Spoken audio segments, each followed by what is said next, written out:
In its hunt for feedstock for steel production, Naveen Jindal's JSPL has bought a mine in Indonesia. Nisha Poddar gets us all the details on that. Nisha, what kind of a mine is this and how will it add value to JSPL?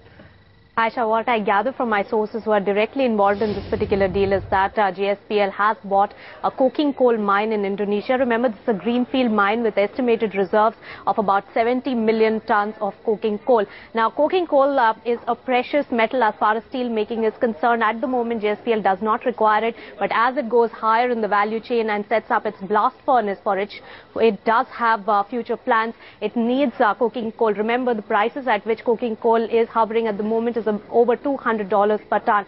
But with this acquisition, and if they manage to produce good amount of coking coal, and they are looking at targeting at about 5 million tons of coking coal per annum in 2 years from now, for which they'll be spending about $100 million in that Indonesian mine. For if that fructifies, then definitely it will be a huge advantage for JSPL, because at the present moment, the coking coal prices are hovering at about $200 per ton, and they will be able to produce it at $75 per ton, and with transportation cost added to that. So it will be a huge advantage as far as JSPL is concerned going forward. But there is a little bit of risk factor involved when it comes to a greenfield mine, because the reserves are just estimated at 70 million tons. There is no proven data on that. So that is one thing to watch out for. At the moment, analysts will peg the valuation of this particular mine to about $250 million, considering $3 to $3.50 per ton for $70 million. Of course, the value will increase as the production starts and there is more clarity on the reserves that this particular mine has.